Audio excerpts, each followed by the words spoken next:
Primeiro, quero saudar todos os deputados e deputadas na sua figura, saudar a todos os servidores da casa, aqueles que nos acompanham nesse momento por todos os canais de comunicação da Assembleia Legislativa e também ao povo mineiro de uma forma especial.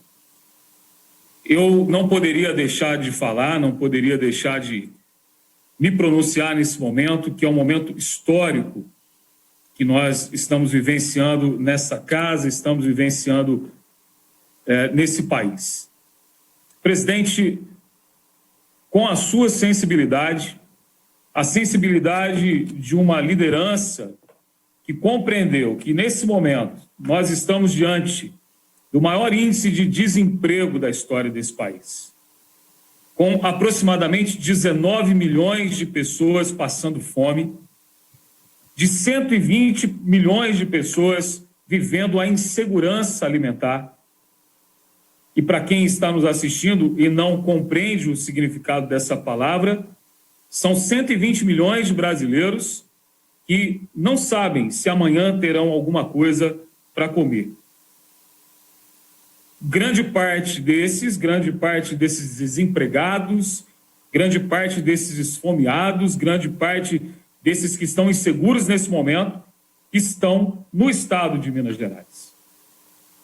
E, de repente, esse projeto Recomeça Minas, ele é também um projeto que, além de atender aqueles que mais foram impactados em diversos setores da economia, um projeto também que vem acompanhado, graças à sua iniciativa, presidente Agostinho Patrus, de um olhar mais misericordioso, vou usar essa palavra, para aqueles que são mais pobres.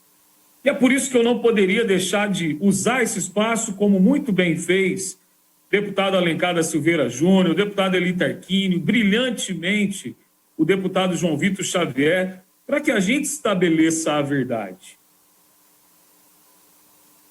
Há um dos diálogos mais importantes da história, que é o diálogo entre Pilatos e Jesus.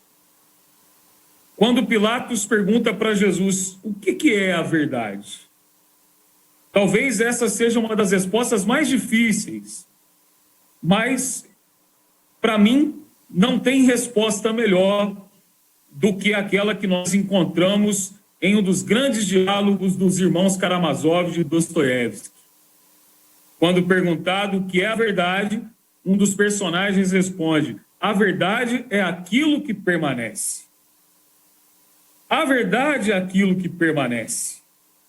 Então, nós estamos aqui para estabelecer a verdade. Alguns até disseram, outros deputados que me antecederam, que não se trata aqui de uma disputa pela autoria desse projeto, ou quem vai ser o pai desse projeto. De fato, não se trata, porque a verdade é aquilo que permanece. E a verdade, já estabelecida, mostra que esse amparo, aqueles que são mais necessitados, partiram da sua liderança, presidente, e, consequentemente, dessa Assembleia Legislativa que abraçou esse projeto para que nós amparemos os mais pobres. Até interessante, porque não combina com o discurso do governador, não combina com o discurso do Partido Novo. Essa ideia de presença do Estado, essa ideia de assistência aos mais pobres, não está no cerne do chamado liberalismo. Então, deixa isso para quem entende. Deixa a política pública para os mais pobres para quem sabe fazer. E o senhor sabe, presidente, o senhor anda por esse estado e andou por esse estado várias vezes. E aí o deputado João Vitor Xavier foi muito feliz, o governador muito mal assessorado, inclusive precisando também de uma aula básica de teoria geral do Estado, para entender que o liberalismo que ele tanto prega, que ele tanto defende, não combina com esse tipo de projeto.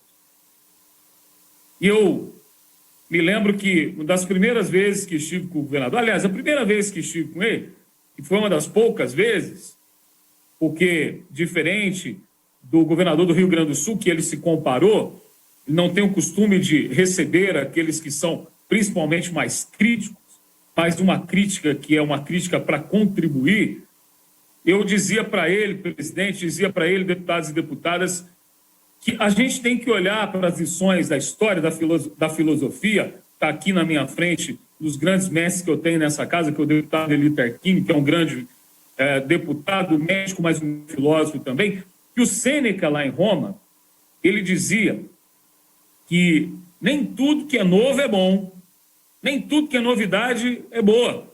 Inclusive, as palavras fortes que a gente utiliza para demarcar a nossa vida, elas precisam vir agregado de algum valor. E se tem uma palavra que não vem agregado de valor algum, é a palavra novidade. Muda as receitas dos doces de Araxá, coloca a receita nova, não vai ser a mesma coisa. É por isso que essa negação da política, com essa ideia de novidade, ela não tem contribuído em nada para o diálogo. Eu gosto muito da expressão usada pelo Papa Francisco, na Fratelli Tutti, essa última encíclica, quando ele fala da política melhor. Senhor governador, é essa que a gente tem que fazer, a política melhor. E o Papa fala que essa política melhor é a política do diálogo. Inclusive, a política que não parte para a apropriação daquilo que outro fez. As eleições de 2018 fizeram vitoriosos esses candidatos que negavam a política. Eu quis falar isso aqui porque, de certa forma, fui provocado pela fala do deputado João Vitor Xavier, quando ele citava essa questão da negação da política. Se apropriar da ideia do outro é uma negação da política.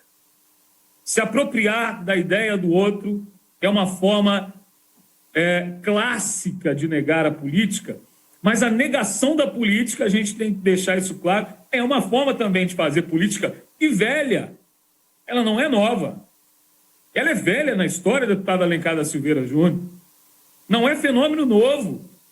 Nós acompanhamos de camarote ao longo da história essa gradual instalação da negação da política.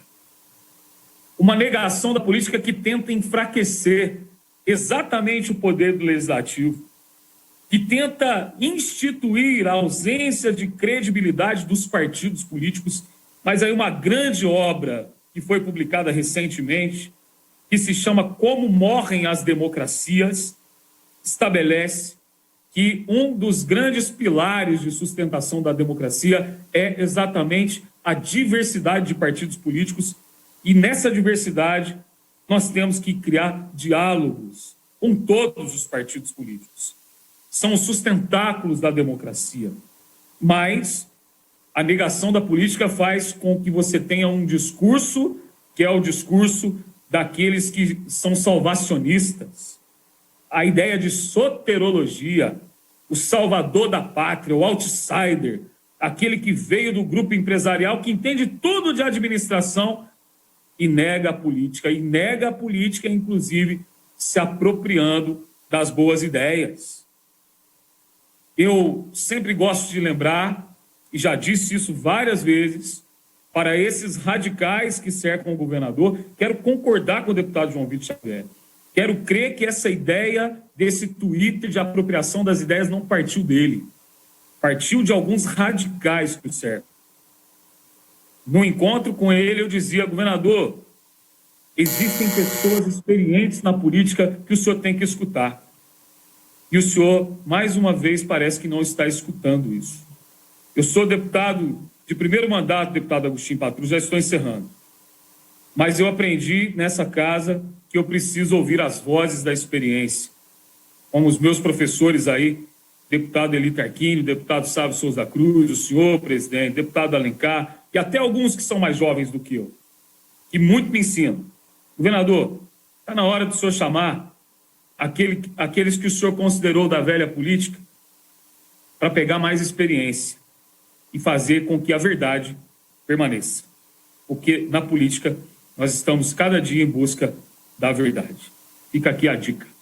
E meu encaminhamento para que nós votemos sim para esse projeto de iniciativa do presidente Agostinho Patrus.